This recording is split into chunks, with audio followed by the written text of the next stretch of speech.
Are you stuck in the same old routine at work? Do you find yourself hitting a creative wall, unable to see beyond your current perspective? It's time to break free and unlock the power of fresh perspectives.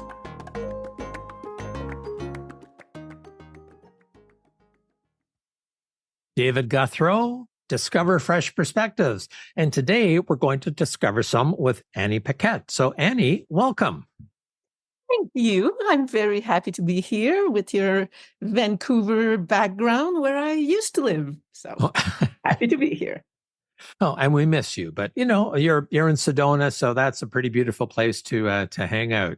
Another beautiful place. So, Annie, I like talking about having a conversation about what people are passionate about, and you had mentioned that you're passionate about highly sensitive people, or HSPs, I think was the term. And I have a hunch that there is a lot of listeners that don't know what that means. They might have heard the phrase, "Oh, you're just too sensitive," in a kind of a different context. And I think you're talking about something a little bit different here. So when you're referring to a highly sensitive person, what is that, and why is it important to understand that? Well, the highly sensitive people or highly sensitive person, first of all, let's just say they've always been around, but we're a group actually representing like 20% of the population. And what's interesting is that now it's been proven by science with brain imaging and which part of the brain lights up and the way information is processed. And we just perceive more and more subtle information. And so we are always kind of bombarded with information, sensory and physical around us, or intellectual.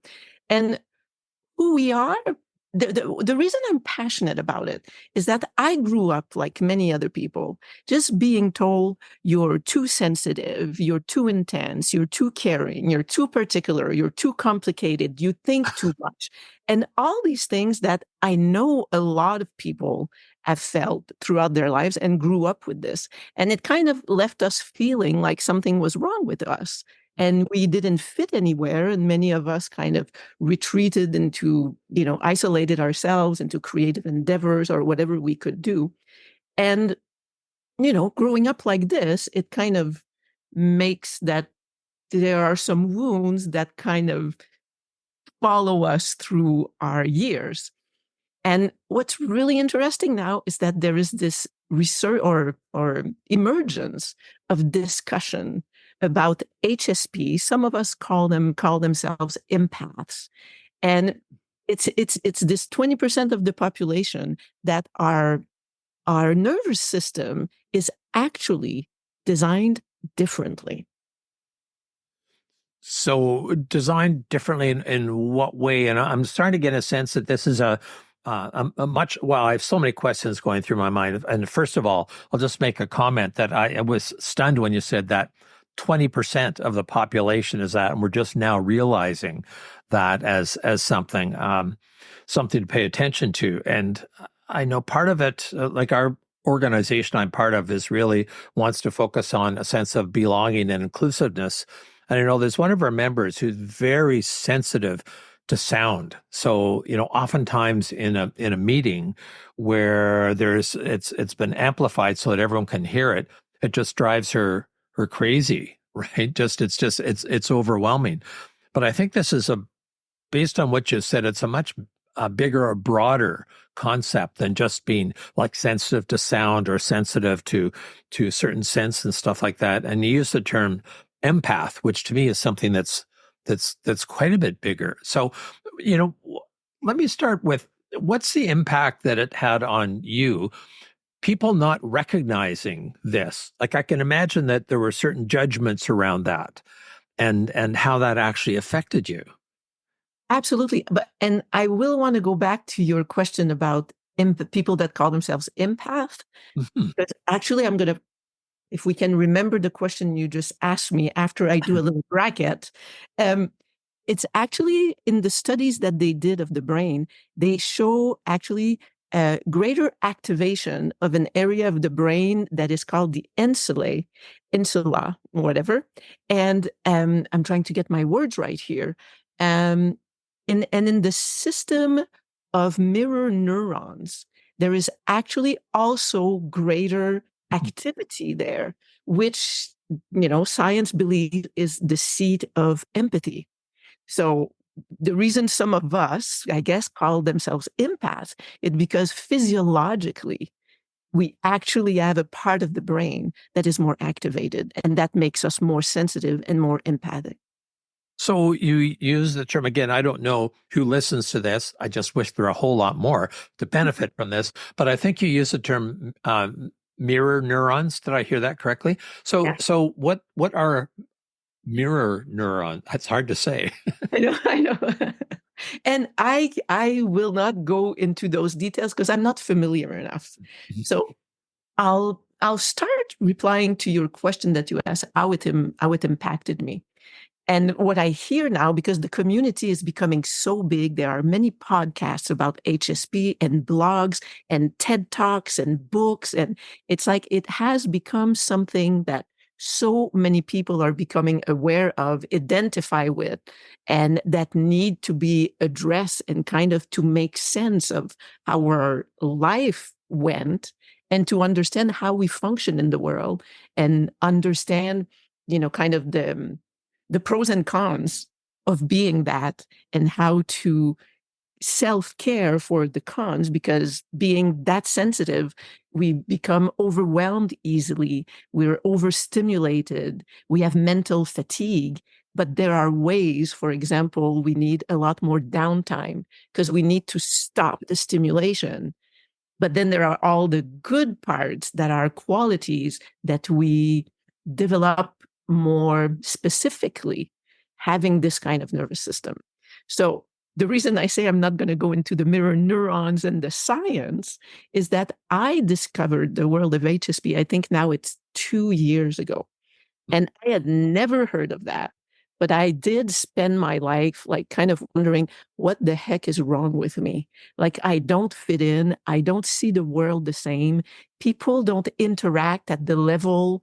I think it's the depth, the level at which I see my sensitivity and my emotionality is like can be irritating, whether it's on the good or on the bad. It's just more intense. And it made, and for me, because I think there's a scale, right, of HSP like anything else, and I think I'm pretty high on it. And it made that for me, like getting a regular job or committing to things was very, very stressful to me and actually kind of made it impossible.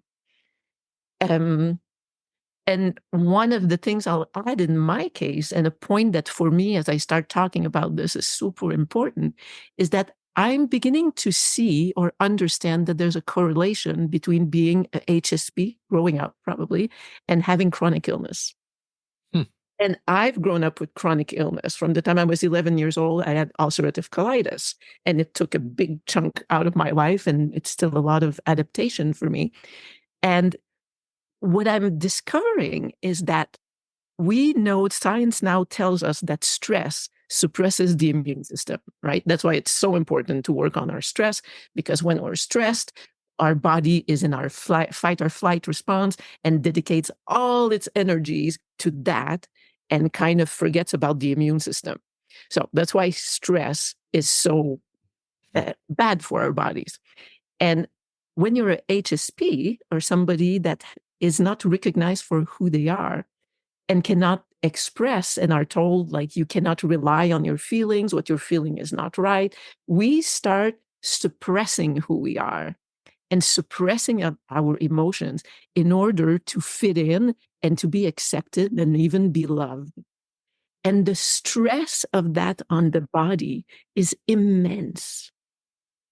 And because of that, my sense is that we then have a immunosuppressed body, which is, a good playground for disease to come up, Mhm. and also for predispositions to actually come and manifest themselves. We all have genes that are kind of there for certain diseases and, chronic illnesses. And somebody who doesn't have that level of stress, it just won't manifest itself as something chronic. But when you keep that level of stress, you develop chronic illness. And I'm just really interested. I'm starting to see some people starting to study this, and I can't wait to see how far it goes, because to me, it's becoming really clear, like, absolutely, there's a connection there. So a couple of things occur to me, and one is that in the meantime, you're doing your own research on this while others are doing it. But because let's assume that 20% of this audience may in fact be HSPs. So I'm curious, what changed for you? How did your life change 2 years ago when you realized that there is such thing as HSP, and and that's not a bad thing, and it's not something that's wrong with you? Like what maybe transformed is too big a word, but what changed for you 2 years ago when you realized this? Hey, I'm actually okay. I I had a kind of an image or an example. Okay, I'm thinking of so many things right now that I want to say. It's like I'm seeing that it's like HSP, in a way, I don't want to offend anybody, is like the new dyslexia, Hmm. in the sense that people who grew up with dyslexia before it was recognized, they grew up with all these feelings of not being smart, of not fitting in, and everything that that causes. And then since it's become, um, tested and well documented, people now don't go around with that stigma attached that's connected to the level of intelligence. So my feeling is that HSP is kind of the new dyslexia, in the sense that it is something that wasn't known. And by the way, dyslexia is about 20% or something like that of the people too. So it's like all these little pockets of people that are different, pop up, and science or society has to catch up with it. So for me, how it changed my life.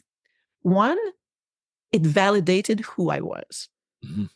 And for people listening, the book that I read that started it, and the person that coined the term highly sensitive person, is the book The Highly Sensitive Person by Elaine Aron, Aron. She's a doctor, and she's the one who coined that phrase. And when I started reading this book, I wept. Like, I cried and cried, and I would read another page, and it was just like this recognition of, oh my God, I wasn't crazy. I'm not wrong. And it started the process of me reframing my entire life and all my experiences and all the perception and all the misfitting and all the things that made that life was hard, and explained so many of my behaviors, and um, brought me to a place. And I'm not done with this. I'm still discovering a lot of it. I have my YouTube channel, and I'm going to talk about it more and more. It allowed me to reframe everything in my life, like I said, and to stop apologizing for who. And that is huge. And I still realize I often apologize, but more often than not, at least in my head, I'll say, this is how I'm built. This is how I'm designed. God created me this way, and there's nothing wrong with it. Like, I was born this way. And in the research, just to like kind of support that 20% of a different kind of behavior that seems to perceive more, anyway, they had their criteria, has been found in 100 different species. Wow. At the same percentage of the population, which means there's a purpose for having 20% of the population that perceives the world differently. So let's just play with that concept. So how does that 20% contribute, make the world, better because it's there and it's recognized? And again, I realize these are big questions, and not sure if you've thought of them before, but it's, why is the world a better place? Because we have highly sensitive people out there. So super, it's going to sound like a plug for my book that's coming up.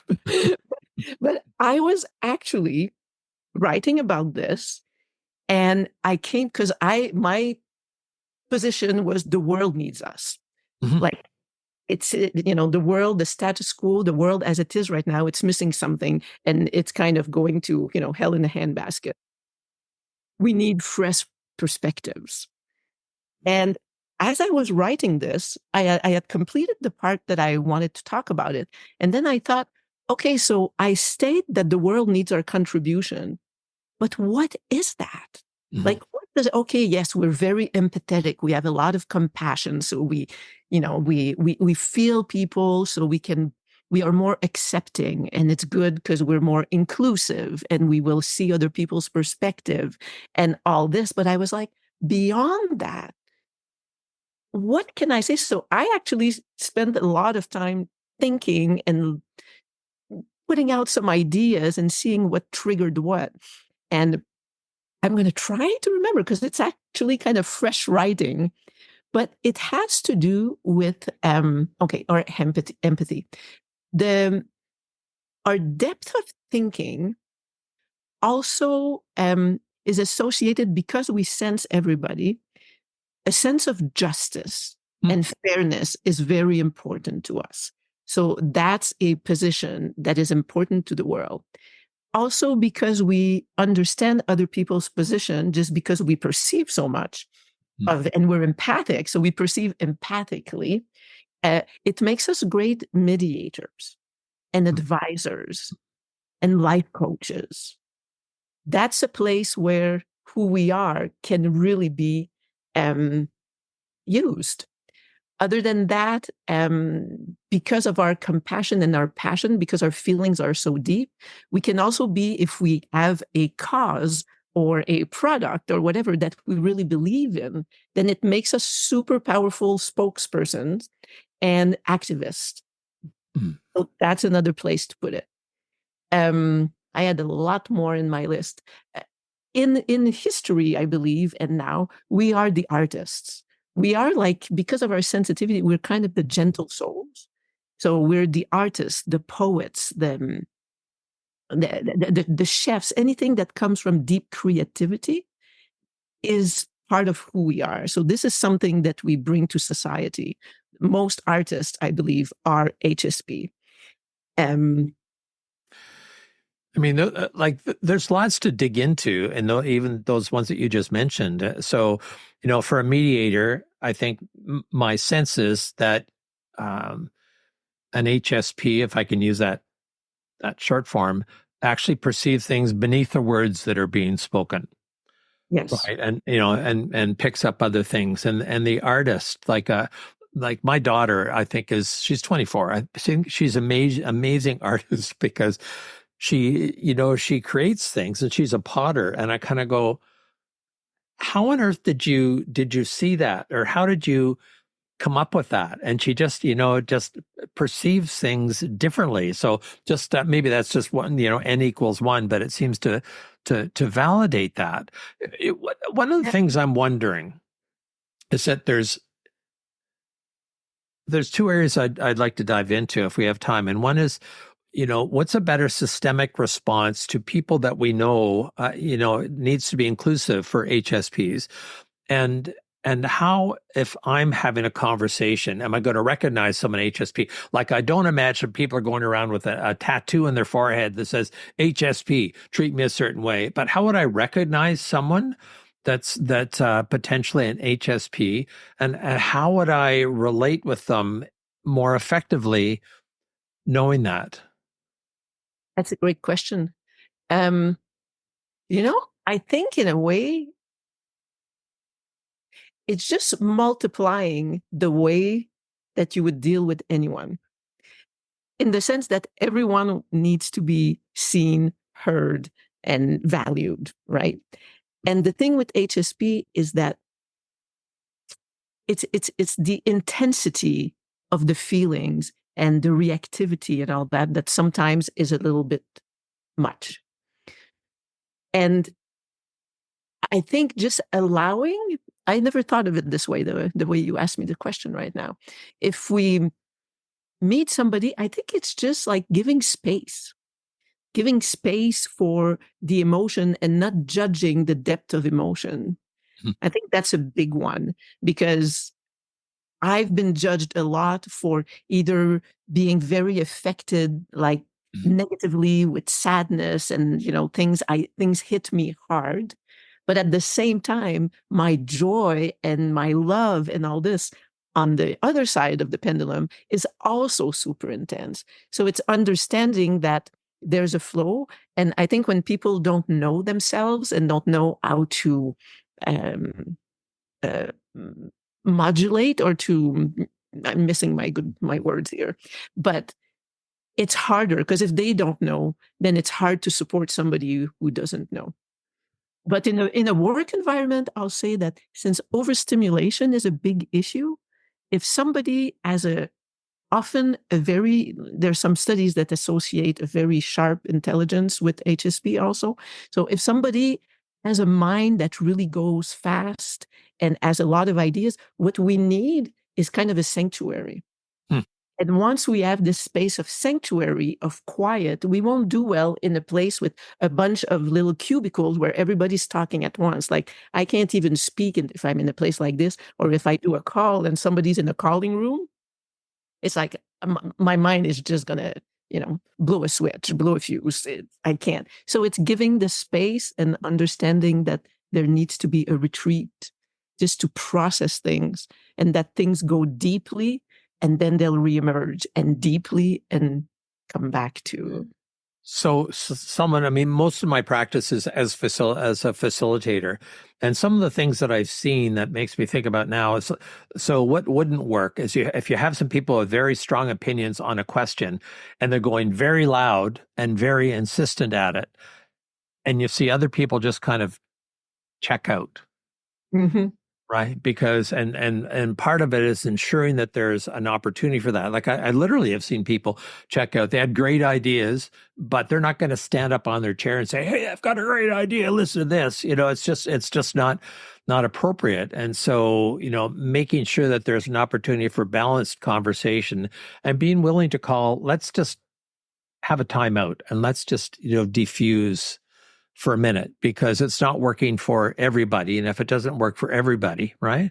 Yeah. And to avoid all the judgment. So this is very helpful because I can see examples of when that might have been what was at play, that it was someone who is a highly sensitive person that just didn't feel there was space for them to, to have their needs respected and honored. And two of the words that came to mind when you were speaking, and they're not, one of them's used in an organizational context, the other one not so much, but becoming more so, is one of them is acceptance. And the other is love. And that's kind of like a tough one to bring into an organizational context. But if you come with a perspective of loving everyone, then what do I need to do to demonstrate that and for someone else to feel that? Like that may be a little bit on the edge of what many of my clients are comfortable with. But those are two words that came to mind when I was just listening to you. Except that, yeah, the approach from love may be on the edge, but love is at the center of everything, right? So it should be the opposite. And anybody who's willing to bring that in a social context or in a meeting or something like that, start with love. It's like doors will open for sure. I wanted to add when you were saying that, like in a group setting, something I want to say is that I feel for myself, because of the depth of how I perceive and receive things, it's like we have no shield. So everything just goes deep. It's like hit the good, the bad, it hits the domination, everything just hits deeply. So at some point, the people who shut down, it's just overstimulation. And it's like, what do? You just close. It's like, I can't deal with this. And the other thing when you were talking that I wanted to add, you said, well, maybe these people had great ideas and they don't come out with it. One of the things that I've heard a lot is that, and a lot of highly sensitive people here, is that they are overthinking. You're an overthinker. And I've come to a place that I speak about in my book to say that it's overthinking. You can change that to thorough thinking, is to remove, the negativity on it. And when you're a HSP, we often have a very imaginative mind and our creativity is great. And once you combine thorough thinking with creativity, what do you get? you get innovative thinking. Mhm. All we need is the space to come out with fresh perspectives. I think too, with so many of these things, it's going um, beyond tolerance of someone who's an HSP to actually valuing that. And I think sometimes I see it in different contexts. Oh yeah, we'll put up with this person because we have to, rather than seeing what extra value they bring. But that means putting on a different lens, right? Yeah. Yeah. So, you talked about sometimes you shut down, and do you have any suggestions on someone that recognizes in listening to this that perhaps they're an HSP? How can they better protect themselves? I mean, you talked about putting up a shield, but how can someone who's an HSP better protect themselves? Yeah, actually, and when I said that, I thought, wait, I don't know. My issue is I don't know how to put up a shield. I think my protection is getting out of there. Mm-hmm. Because if not, it's a shutdown. It's not a shield because I never feel protected. It's like I don't know how to put up a shield.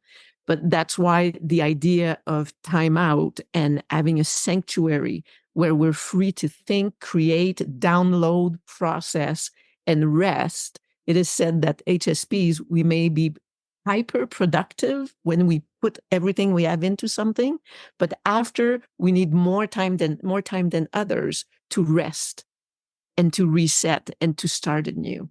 So these are ways that I'm learning right now. So That's okay, and I don't always give it to myself, and then I pay the price. maybe part of it, and this is easier said than done, is that when you recognize you have these different needs, it's just to ask for what you need. Is to say, you know what, I just need to step back, or I need to slow down, or something like that. And because it's a valid request, it's not like out of a position of weakness and poor me and victimhood. It's out of a recognition of, in order for me to contribute, I need this. Does that make sense? Makes total sense. I had a good idea here. It was going to flow, and now it's not. Sorry. No. It was in response to what you were saying. To say what you need. And that's why we need people to educate themselves, mostly the HSPs, because until we do and we empower ourselves in who we are, we can't ask because we feel less than by asking. And we put ourselves in a position of something's wrong with me and I'm sorry. I know all you guys, you don't need a rest. You don't need a timeout, but I do because I'm weak.